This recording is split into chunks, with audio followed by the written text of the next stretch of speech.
le wen chu hai thil unbox tur kan nei a thil tangkai tur ne ka hreta ne enge an don ka hra lawa a hmel kala hmu lo hei lai sil thlapa chuanin kan hong chinanga kan a test te po kan nei nga langa a hming chu in zeka ta hen ma se ka soi sri lawanga han hong chin phut meng o Bandidos pit stop atangania hei an sticker han da tel ni hi hei hi nia Parani M10 ania motorcycle intercom an tia chon bai sena te hei Parani ho siam ania bai sena ti hi sena hi hetiang ang communication siam thin hrim hin nia ma se hei sena siam ni lawa sena hoina Parani ne nan siam pu ani ta am budget de turan siam ta sena pa ngai ho chu singli singa man te poma hei chu tuna hi chuan sang ruk man ania aman tlom ta te pom thota chuan hei kan du than de khara chu company pa ngai ti maila brand pa ngai anga chuanin aman tlom ber pol nia apa ka chuanin China siam te ho om chu ama ma se hei brand pa ngai chuan aman tlom ber pol nia budget niam ber ani mela chuan ama hi feature si hon man soi zoi la ta hianin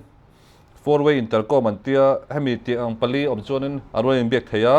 bike to bike intercom kilometer khat vel an tia hei ma se mizoram angai chon kongkwal a hen signal hi about at zer teng hi line of sight hin thina wang hian a soi thei che lawa FM radio mangai thlak theya chuan phone man thei buk ani hong chin photang o hi ma tak chu ta a clever me hei hi jog dai da tia hei tian a volume control vel ni mela ka chiang chi big lawa hei ka mu vai khat na ne chon hei button thada oma hei charging port ania USB C ni mo chon help pang hi earphone le a mic vel connect na ni ta hei chu user manual cha tel tol chuan a chung hi en chinang o hei chu tok to si chuan hei hi earphone ania earphone le a mic hong ha zel mang a mic hi boom mic ang chiron mangan hi chuan ta hianin velcro nia hi USB charging cable chuan hei helmet a vuah tur hei po helmet a vuah na hei helmet chunga bel tur ania hei ke helmet ania kan vuah chin don anga chuan helai hian alang thei mo ear pocket ani ta hei helmet hawa hianin speaker vuan tura ron da sa ni ting ho hi ta chuan hei kan belanga kemi hi vuah to mai turita na se hi bel ma hianin ulung te hlaka sama chuanin earphone omna hi claim adjust de hlaki tha bel ma te han da chin phot kha a tha ka te chuwang chuanin lakina an da chin photang o hei kan ti chungin kalo charge lokanga temporary so kan vuah photanga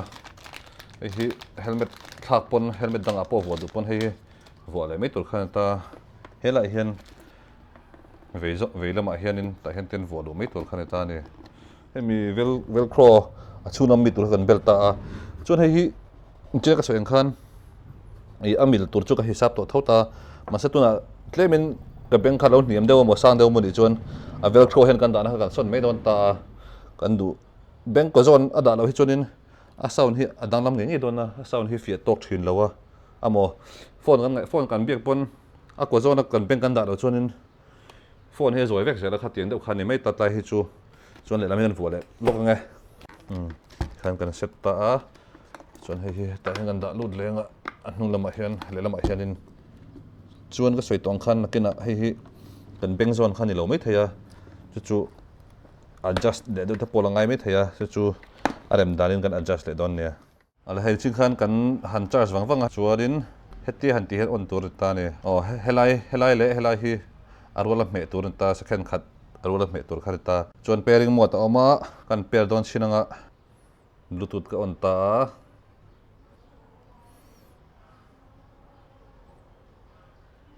Parani M10 ti hlo langwa ta ne mutta a pair ta ole pairing kan zo to tuna chunin hei enge ati theide an chin thok kila ta hianin hemi hi multifunction button an ti ta chungna pang he tikhan FM alut theita chuan kala tun lawa a sound khan cha phak mo ma se hei reverser me ring ve view me ya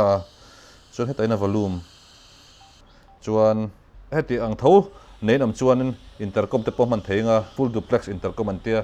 full duplex intercom chu phone call panga hena man theya walkie talkie ang chi ho hi half duplex an tia chu ta chuanin button kan hme lo chuan tong thei lawa kan tong lai mi dang an tong thei lo boka helai display om hi kan soi dua display om hi a thaviau that chu amaro chu lir thei khat lai chonin two wheeler khat lai chona bi takin a display hi kan helmet ta henten om ta ama hi helai display hi helmet tang chona mu thei lo shum shum ani heta kan lu om ta heta tanga side glass en chona thei thau thei chu ma se thil tangkai thil tha ani ro ro tangkai na em anei lo ka tia display om hi ti khan kan vo fel to a ye aman thei chuni to meta han tla chu puinga enge an en sinang o tu da he bluetooth kan test meka dia han tat pui sina tong na se te donen ka lawa ma se je vi to chu ngai chon phone call kan mang sinanga kin le ka helai hi ka mu thei me lo fum shima dia size glass en don pa ka mu thei lo chongin a display ba kha amala ma ka choi tong khanin a display hi a that ro ren a tong kai dan hi enge tong kai na ka hawak lo display hi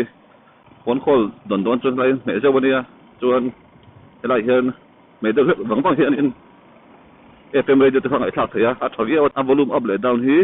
controller je view ka tia utha ka ti chulai chu chuan he thil hi bluetooth 3.0 ania hi tuna chuan bluetooth version 5 hi chok to a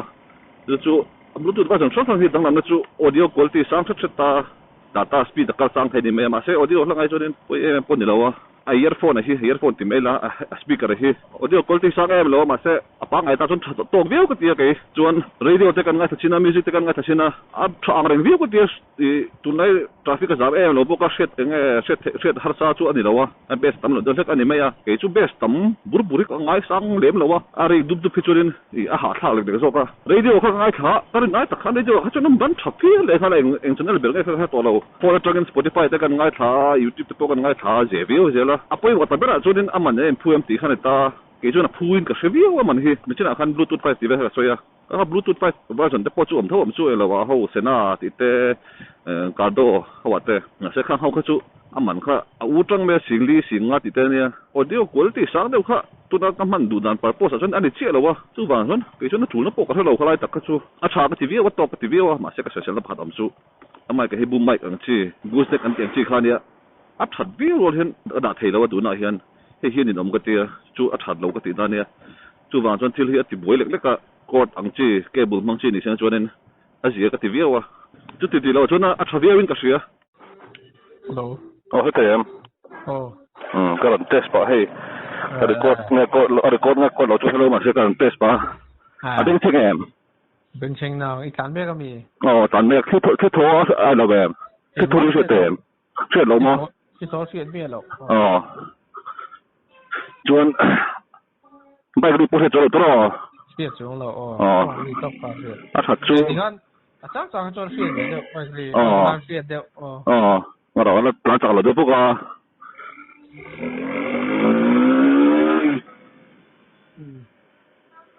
thì có đừng ăn li pek na deu khan mo se ta ma se are le khal dei je thật chứ deu la chi khan se thật đó là chỗ cái lâu mà thế cái mà thế à kia lúc pì là mà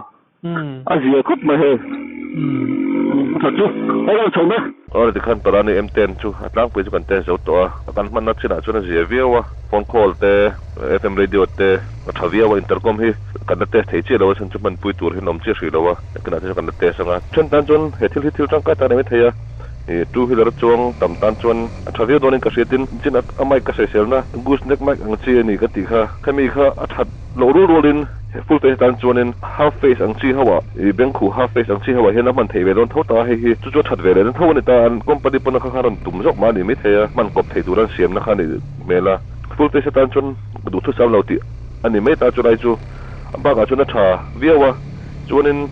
du hi da chok tan chuanin trong cái video đó mà sẽ trong chân có chung hẳn tôi để tận rất vậy cho nên nên nằm trong tập bom về thấu mấy thế mà hẳn tận thủy được phê cho nên chúng tên nó lẩu khô là mò chuyện tên lẩu khô là mò không ai nằm hẳn thì in tí trongนั้นพวกhắn trong video tin bốn khô lục cả là em mà bây giờ hẳn mấy giờ biết ngալ thế tận bao biết thế mấy cái chút trong cái khóc mấy ôm khóc mấy thế trong cái tuần nàyกันreview tan cho nên sự sẽ thì tụi tên sẽ vậy mang trả về u